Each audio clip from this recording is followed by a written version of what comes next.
กับโอเคอะไรเนาะมันขึ้นไปเห็นลูกค้าค่ะตลาดอยู่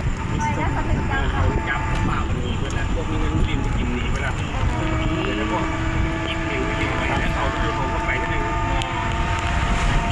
ตอนนั้นเนี่ยเมื่อวานนะผมก็กินนิดเขาทำมาสิบอย่างนี้ก็เที่ยงได้ว่าคนจะรวมมีทางเราจับเลยแล้วมาจับเป็นส่วนบ้านเนี่ยชีวิตจากกองการอย่างเงี้ยแล้วมันก็เงียบไปเลยแบบนี้ปากแต่อย่างนี้ลูกคงของฝากดังได้มาปริญญาเขาได้เงินหลายได้ตำรวจถ้าเขาก็ได้เงินหลายเอาเข้าไปจะเป็นเชือกขาดเองเขาบอกเชือกไทยเชือกช่วยเขาบอกเป็นอะไรโทรศัพท์เก่งที่เบิร์นมีเครื่องการกินด้วยนะเครื่องการกินเนี่ยที่เข้าไปพวกมันเอาอยู่ดูแลเพื่อนหลังนึงมันเป็นร้อยฝ่ายหน่วยโทรศัพท์น่ะเครื่องการกินเรื่องนี้ว่ากินเนี่ยเป็นเรื่อง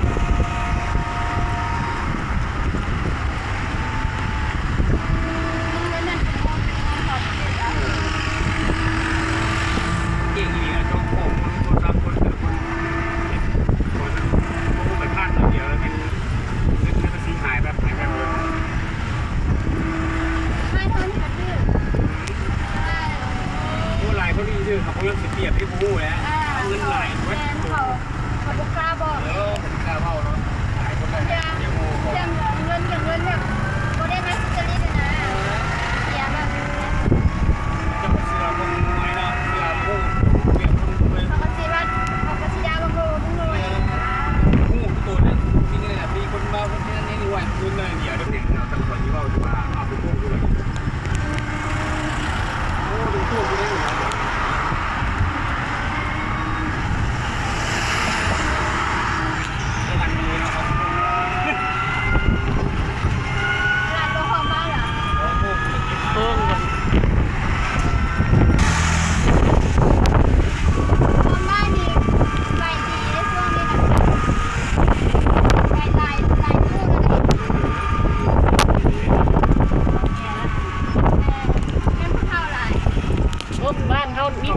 ยั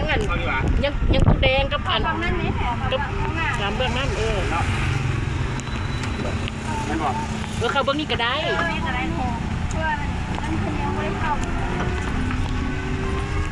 ตู้แดงคือตู้แดงไปแล้วจะบอกยังเด้ตู้แดงตู้นี้ตู้นี้ก็ยังเบอร์ยังตู้พอยังตู้พอนี่แค่นั่นตู้มูนี่ตู้ไหนเอายังตู้นั้นยังได้เนาะยังโอ้ไม่แหละมีเบตู้เมย์เนาะตู้นั้นค้างไม่ได้ไปกินอีกเลยเยอะแล้วนั่นตู้มูนี่เนี่ยเราอยู่ดนเนาะ90 ปลายเลยเด็ก90 ปลาย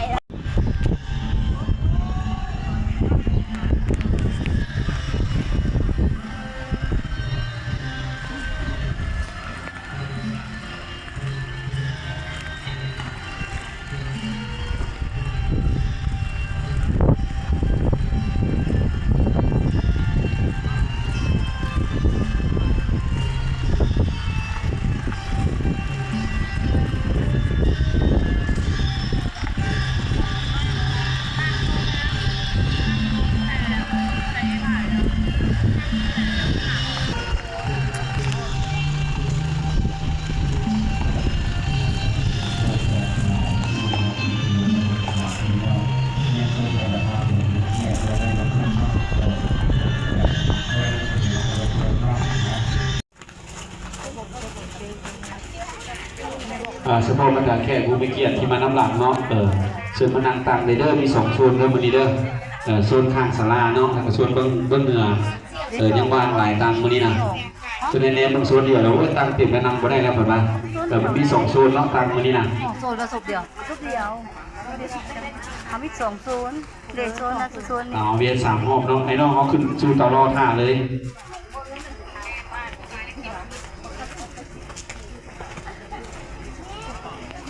เอาหัวต่ำเด้อให้นับ1 3 เทื่อเด้อให้นับ1 3 เทื่อแล้วขึ้นรถบ่ให้1 2 3เด้อไม่ใช่1อย่างเดียว1 3 เทื่อแล้วขึ้นเลย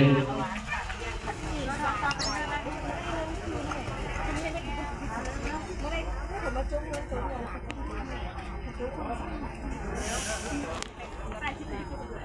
อาสั้นดึงไปใส่ก่อนแบบนี้นะ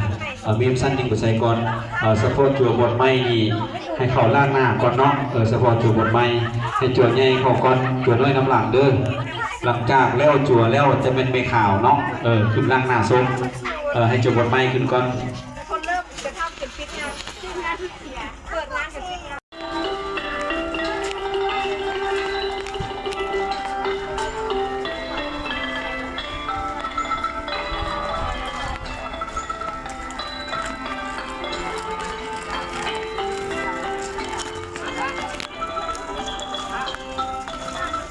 ไอ้ยืนเอาบาทไปบ้านกลางไงเด้ไปตู้มาแหละก็ไข่บาทพร้อมเลยสร้างบ้านสร้างว้าอันนี้นะกระชิมมอบให้บาททำไมเงินตัวนี้นะไปทางกลางเริ่มแล้วก็ไข่บาทอันนี้เด้อบางคนพูดเป็นบาทนะอันนี้เป็นบาทโมทนาสร้างบ้านสร้างว้าเนาะคุณละ5 ละ 10บาทนี้นะกระชิมมอบให้พระอาจารย์บันคือเก่าบาทนี้นะเอาแต่ศรัทธาสิให้เนาะเอาแต่ศรัทธาสิปก ไปพูดมันเอื้อยก่อนก็คือสว่าง โอ้ยเจ็กมากก่อน ต้องประชาสัมพันธ์ถึงรถตู้นี่เด้อให้มาอีกเที่ยวนึงเด้อหลังจากส่งครูบาอาจารย์แล้วให้มาไปข่าวตื่มเนี่ยเพราะว่ารถบุบกันนะ10 กิวันแต่เบิ่งคักเบิ่งแน่อย่างมัน10อยู่เงินดิเพราะว่าสมปวดอยู่เงินเนาะวันนี้เอาเครื่องมาก็เป็น10อยู่เงินเอาเฉพาะไปข่าวปรุงสินเองไปข่าวง่ายอยู่ดอกเฉพาะจุดบทไม้ได้ปรุงสินครูบาเนาะคือว่า10นะแต่ว่าเครื่องเสื้อผ้าอยู่เงินเลยเนาะ เห็นแล้วเขาบอกมาเก่าเลย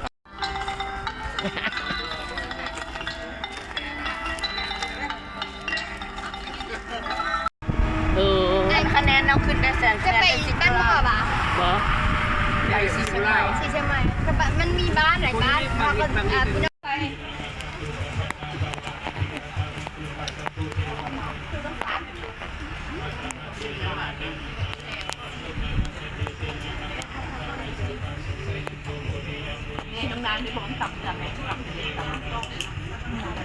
โต๊ะนั้นมีคนซื้อแอดอยู่ว่ะตัวนั้น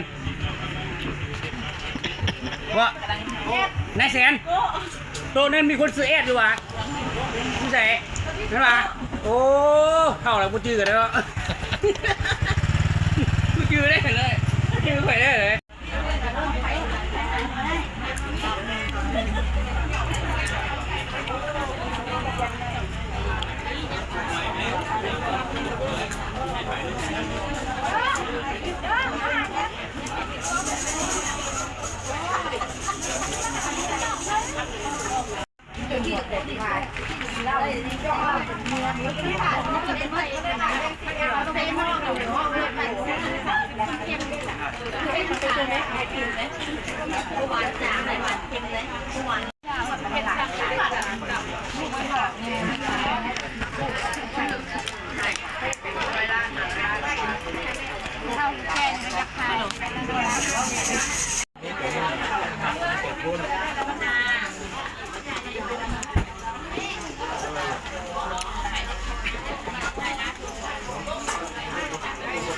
ใจอยู่บ้างใจใจเนาะ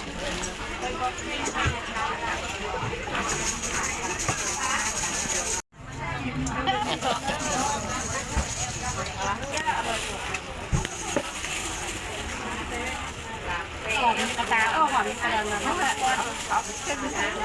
เอาเส้นที่เส้นอยู่ที่ไหนตากินน้ำ